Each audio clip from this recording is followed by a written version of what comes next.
Muito boa tarde. Há reclusos a exibirem fotos do seu dia-a-dia na cadeia nas redes sociais. As chamadas selfies serão tiradas no interior das prisões com recurso a telemóveis que permitirão o acesso à internet. De acordo com o JN, a situação é de difícil controlo. Os telemóveis são proibidos, mas conseguem chegar às mãos de alguns reclusos, muitas vezes no interior de consolas, jogos ou televisores. Aparelhos que, ao contrário dos telemóveis, são permitidos. Os preços podem oscilar entre os 200 e os 300 euros. De acordo com o relatório anual de segurança interna, em 2013 foram apreendidos 1.222 telemóveis. E meu convidado neste Justa Causa, António Raposo Sutil. Olá, viva, bem-vindo. Como é que se justifica uma situação destas e qual é o primeiro comentário? Bom, se nós já, enfim, constatámos em relatórios que existe droga a circular nas prisões, não me estranho que possa existir, não me surpreende. Agora, o controlo deste tipo de iniciativas é por razões de prevenção, de contacto com o exterior e da continuação, às vezes, da atividade criminosa. É uma limitação decorrente da prisão, da perda de liberdade.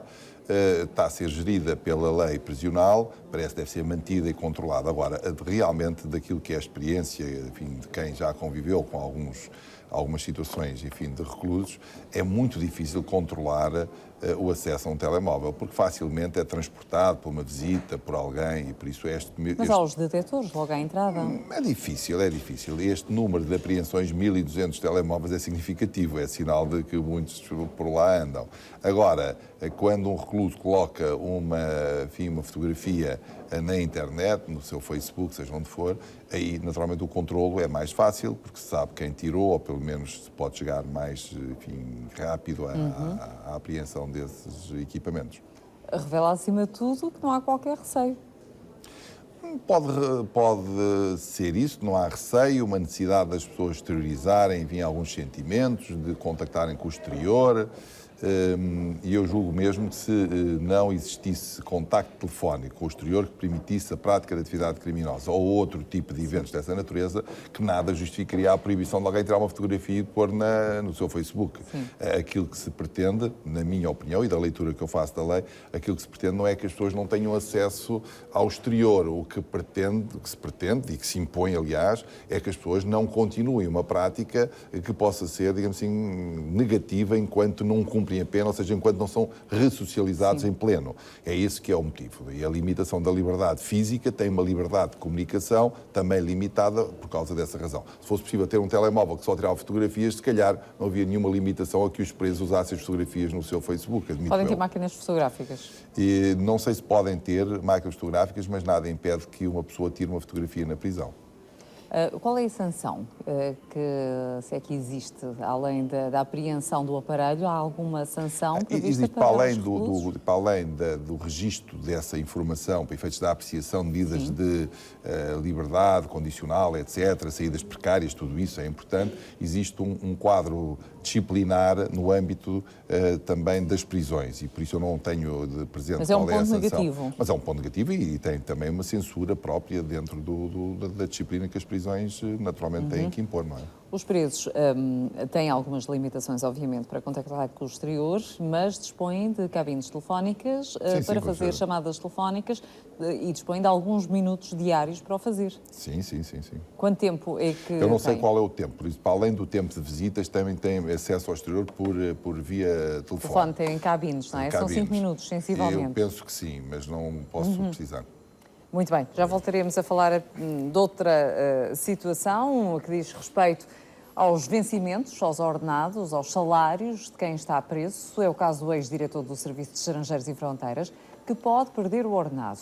Manuel Paulo está em prisão domiciliária depois de ter sido detido em novembro no âmbito do processo dos vistos Gold. Como Paulo não se apresenta ao serviço há mais de 30 dias, os serviços do CEF notificaram o ex-diretor do projeto de decisão em que equiparam a ausência a faltas por doença. Manuel Paulo apresentou a demissão do cargo de diretor do CEF, mas continua a ser um quadro da função pública.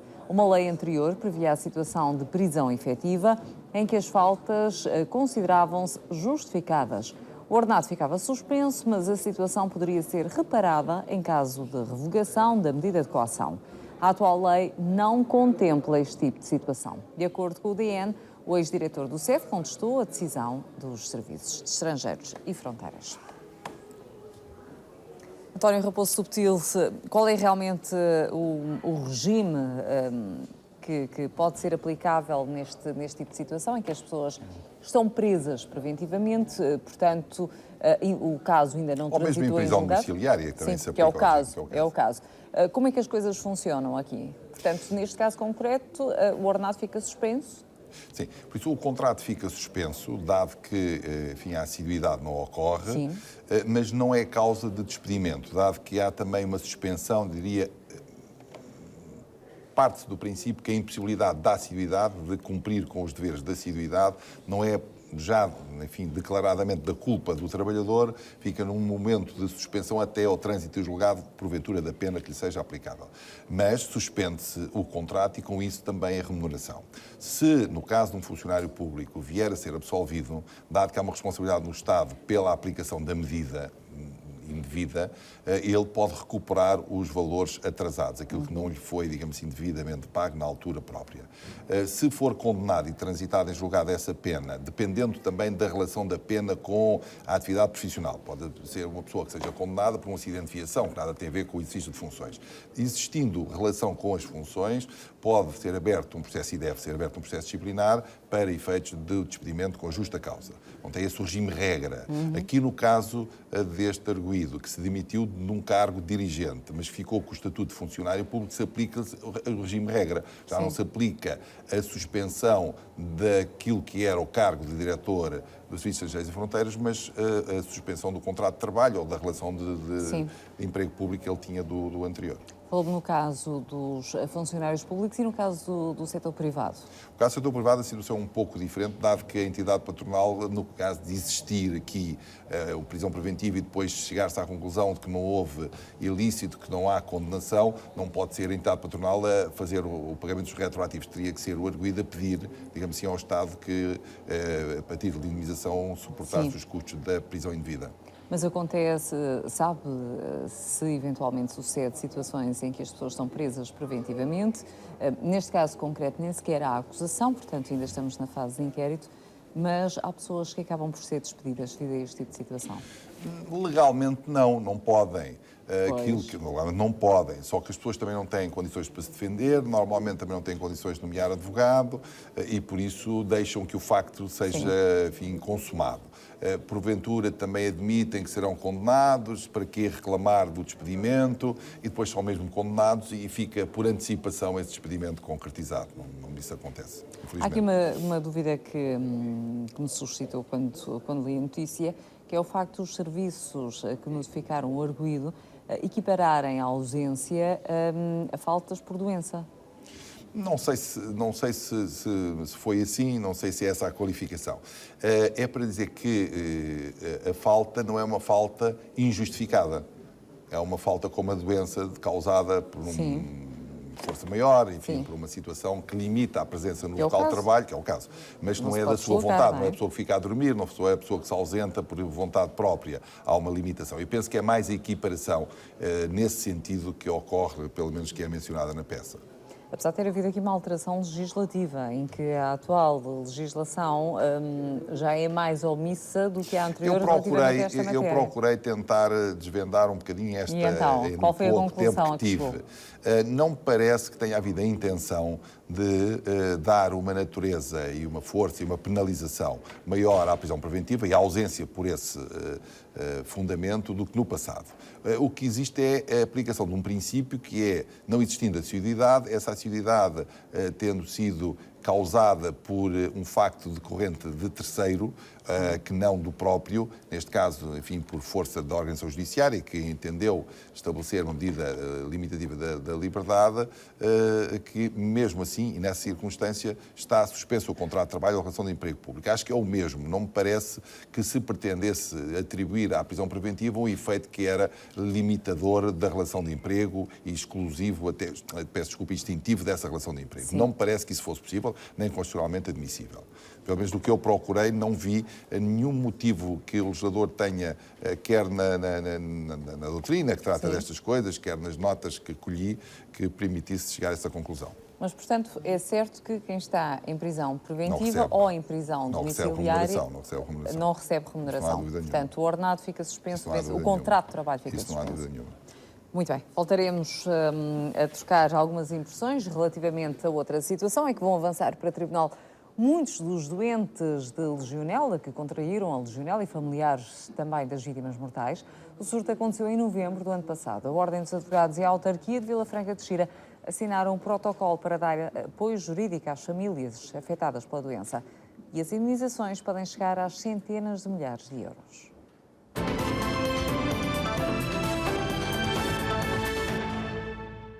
Muito boa noite. Há 25 casos confirmados de infecção por legionela. Boa noite. Aumentou o número de casos mortais por contaminação com legionela. Há 4 mortes confirmadas por legionela. É o maior surto. Foi o tema que abriu todos os jornais. Já lá vão mais de 2 meses. Descobri, já estava internada há 2 dias, estava melhor, e estava a passar na televisão e eu perguntei à enfermeira, então é isto que eu tenho? E ele disse, sim, é isso. Teresa foi internada com uma pneumonia. Percebeu pela televisão ter sido causada pela bactéria. Durante algumas semanas esteve longe de onde trabalha, o Tribunal de Vila Franca de Xira, onde a legionela pode tornar-se agora caso de justiça. A Ordem dos Advogados e a Câmara Municipal assinaram um protocolo que dá aconselhamento jurídico gratuito a doentes do surto. Há uma primeira consulta para fazer uma triagem, para fazer um aconselhamento e, portanto, para inclusivamente perceber a viabilidade da pretensão daquele cidadão que vai procurar solução para a sua situação ou para a situação de um familiar. Há também uma bolsa de advogados para quem quiser avançar para a Justiça. 180 pessoas já usufruíram do protocolo, mas há ainda muitas dúvidas sobre o que fazer e o que esperar. Eu não espero uma indemnização, pelo menos que me paguem o prejuízo que eu tive de ter a porta fechada, está a ver? Pronto, não ganhar o meu ordenado, não ganhar o meu sustento. Rosa já perdeu a conta aos dias em que teve que fechar o café na Póvoa de Santiria. Depois do internamento pela legionela, já voltou aos cuidados intensivos em dezembro. Consequências da infecção pela bactéria, disseram os médicos. Nos próximos dias, também José vai perceber se ficou com mazelas da infecção. Acredita ter sido um dos últimos casos, internado apenas um dia, mas sabe que vai avançar para a Justiça. Quem não tem culpa nenhuma também não deve ficar com mazelas e algumas, ou com gente que faleceu e que era o sustento de uma família, ficarem sem esse sustento, sem nada, quer dizer. Isso é que eu acho que tem que ser reparado. Em cima da mesa está um crime ambiental que pode levar a 10 anos de prisão aos responsáveis e a centenas de milhares de euros de indemnização por pessoa. Uma pena que pode cair sobre a ADP, nome referido pelo Ministro do Ambiente aos jornalistas. Relativamente a uma torre da empresa Adubos de Portugal. A Adubos de Portugal não tem para já qualquer comentário a fazer. Diz não se pronunciar sobre declarações feitas em conferência de imprensa e acrescenta que não conhece nenhum detalhe do inquérito do Ministério Público. O inquérito ainda decorre sob segredo de justiça e a ADP pode não ser a única culpada. Há mesmo quem aponte mais alto para o Estado na responsabilidade de um crime sem precedentes em Portugal. É uma coisa que eu admito, confesso que não sei neste momento qual é a legislação que o Estado já devia ter feito e ainda não fez nessa matéria específica. Mas é uma questão, é um caminho poder eventualmente a fazer. Um caminho que pode ser longo. Ainda assim, a Câmara Municipal pondera uma ação judicial própria pelos danos causados à imagem de Vila Franca durante quase 2 semanas. Há aqui situações que têm que ser reparadas. Por um lado, o problema que foi causado à comunidade, a imagem do município e também muitos investimentos que fizemos. O surto de legionela foi declarado extinto a 21 de novembro, 14 dias depois de ter sido anunciado. Foram 375 casos, 12 mortes. O terceiro maior surto do mundo, o mais mortal de sempre. António Raposo Subtil, um comentário em relação a esta matéria. Poderão advir daqui vários processos judiciais, pelo menos já há este apoio jurídico numa primeira fase. Portanto, numa primeira fase estamos a falar de consultas gratuitas, depois, mais tarde, não. Mas, de qualquer maneira, adivinha-se, vêm muitos processos. Sim, e até era aconselhável que a Ordem, que neste caso está de parabéns, pudesse adotar, como no passado, já temos um exemplo, um centro arbitral para regular este tipo de indemnização, de fixação de indemnização, com aqueles, enfim, intervenientes que, porventura, ou as companhias de seguros, que possam ser alvo desses pedidos de indemnização. Porque tudo isto nos tribunais é sempre desigual. Há pessoas que têm mais condições, porque conseguem ter um advogado com mais capacidade de intervenção, ou, enfim, ou com recolha de elementos mais eficientes, e por isso acho que era, enfim, equilibrado que se encontrasse um modo de regular aquilo que foi um dano coletivo, mas regular também a forma de ressarcir, no mínimo, as pessoas individuais, as empresas e até o município, como bem foi dito, dos prejuízos que decorreram deste drama. Mas para essa arbitragem seria necessário aferir a culpabilidade de uma ou mais entidades. Mas pode fixar-se a arbitragem para definir não só o dano, como também o grau de culpa ou a existência de culpa. Era preciso que existisse participação entre esses intervenientes, que se conhecem, sabe-se minimamente quem pode ter causado, enfim, esse dano, e também se sabem as vítimas. Era só estabelecer o critério de tratamento da matéria, mas de forma mais igual, porque se assim vai para um tribunal, para um juiz, é de uma maneira, vai para outra é de outra, as pessoas não recorrem, uns têm meios para ir com o seu advogado até ao fim, outros ficam pelo caminho, e torna-se desigual. E neste tipo de incidentes é preciso encontrar formas de regulação social e de compensação que sejam equilibradas e, sobretudo, dê uma ideia de justiça, que é uma justiça para todos, porque senão assim, apesar deste esforço de dar consulta jurídica e dar um conjunto de meios para que as pessoas obtenham informação, perfeitamente justo e correto, mas mesmo assim não é a mesma coisa, não se consegue obter o mesmo resultado do que estar a pulverizar os processos e, sobretudo, quando há recurso a seguir os processos. Por outro lado, também a informação que o Estado podia dar a esse centro de arbitragem era uma informação democratizável, ou seja, pegava nos seus estudos, colocava lá, nos testes, colocava lá,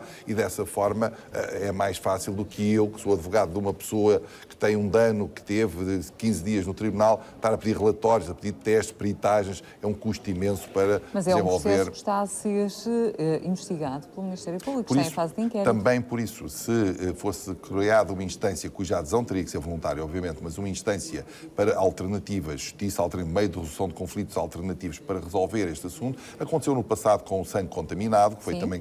Enfim, há vários casos destes, aquela questão também dos doentes no hospital que ficaram cegos, ou pelo menos com uma limitação grande de cegueira. No hospital de Santa Maria. Santa Maria também foi nomeado um juiz, aliás, excelente, o Dr. Eurico Reis, para fazer essa definição, embora aí só do dano, diga-se, não é? Penso eu que foi só isso. E que não é pouco. Até por causa de como é que se afere o atribuir da indenização, o valor das indenizações. Não é? Acho que era muito importante que mesmo que o pedido seja similar em todos os processos, sendo os processos individuais há sempre uma ponderação de um tribunal e o outro Y, não é? É isso. Era importante que esta iniciativa de dar consulta jurídica pudesse subir um patamar para dar realmente uma resposta efetiva. Há quem quisesse aderir, quem não quiser vai para os tribunais comuns, mas era importante porque realmente foi uma situação que eu comentei aqui, aliás, consigo, da importância de recolher prova, da importância de aguardar o relatório final das autoridades. O acompanhamento que o Ministério da Justiça fez, na minha opinião, foi excepcional. A informação que prestou foi única, mas não conseguiu naturalmente limitar os danos nem as mortes que ocorreram. Por isso, o que é que se trata agora? Trata-se não de resolver um problema, porque esse, enfim, existe, mas de compensar as pessoas numa medida mínima. Ali uma senhora que dizia: eu só quero que me pague a remuneração do mês que não trabalhei. Acho que é justo, obviamente que é justo, não é indiscutível. Agora é preciso ter o nexo de causalidade, a imputação da culpa e depois a fixação dessa indenização. A primeira parte é mais realmente difícil. À conclusão que essa senhora acabou por não trabalhar por causa desse facto. Não é? O que nem sempre é fácil aferir. Há uma questão que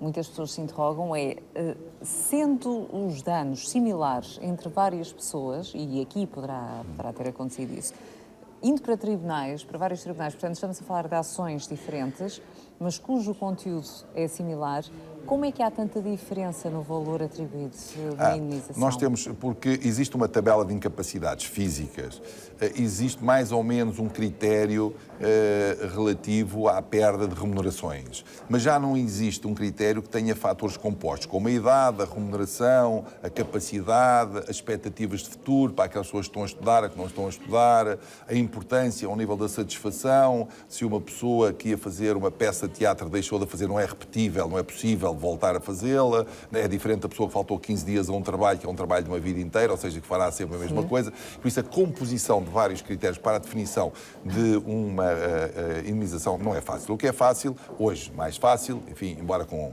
pequenas diferenças, é a pessoa ficou com uma incapacidade motora numa perna e com isso tem uma desvalorização de 25%. Já sabemos que esses 25% dão origem, multiplicado pela remuneração e pelo número de anos de vida, enfim, previsível, que permitirá fixar um valor. Agora, quando entramos com outra coisa, com a dor, com aquilo que foi o medo de perder a vida ou de ficar incapacitado, a família, o desequilíbrio familiar que provocou, os filhos, etc., é diferente. Claro. Isso não podemos ter uma fórmula matemática para apurar o valor de indenização. Dizer-se ainda que o Tribunal de Ilha condenou a pena suspensa o casal que conduziu sob o efeito de álcool e levava 3 filhos menores, 4, aliás, no carro. A mãe que levava as crianças e acusou uma taxa de 2,27% de álcool no sangue foi condenada a uma pena de 4 meses de prisão, suspensa por 1 ano. Ficou proibida de conduzir durante 8 meses e deve frequentar consultas periódicas de despistagem de dependência de álcool e fazer eventual tratamento. A juíza decretou algumas atenuantes no caso da mãe, por não ter qualquer antecedente criminal e porque nenhuma criança sofreu ferimentos. Já o homem foi condenado a 6 meses de cadeia, com pena suspensa na execução e a inibição de carta durante 12 meses. Esta é já a 5ª condenação. Ainda não se conhece ainda a decisão do Tribunal de Menores quanto aos 4 filhos menores do casal, ou seja, se ficam ou não a cargo dos pais. Doutor, esta é uma decisão que foi conhecida há momentos e peço-lhe só um breve comentário sobre este caso, que suscitou bastante interesse da comunicação social, em que a mãe, com uma taxa de alcoolemia bastante elevada, foi mandada parar, acusou essa taxa, mas levava as crianças menores no carro. Pois, como sabe, enfim, e todos, por vezes, enfim, cometemos algumas transgressões, a questão do álcool gera não só uma contraordenação, mas como uma medida de natureza criminal, isso criminal, e cada vez estão a agravar mais, o legislador a agravar mais as penas. E parece-me bem. Neste caso, porventura, existe um agravamento decorrente da condução em que o condutor leva consigo 2 crianças e, por isso, talvez a pena tenha sido mais agravada. É um critério que o juiz que apurou a situação entendeu estabelecer. No entanto, 8 meses para um grau de alcoolemia daquela natureza já vi pior. Pior em pena. António Raposo Subtil, muito obrigada por ter vindo ao Justa Causa. Voltaremos a ver em breve. Tempo ainda para lhe dizer que o Ministério Público italiano pediu hoje uma pena de prisão de 26 anos para o comandante do navio Costa Concórdia, que naufragou ao largo de Itália há 3 anos. Nas alegações finais em tribunal, o procurador defendeu que não se trata de uma pena exagerada. Francesco Schettino foi acusado de homicídio, abandono do navio e danos ambientais. O acidente provocou 32 vítimas mortais. Termina assim o Justa Causa. Obrigada pela atenção.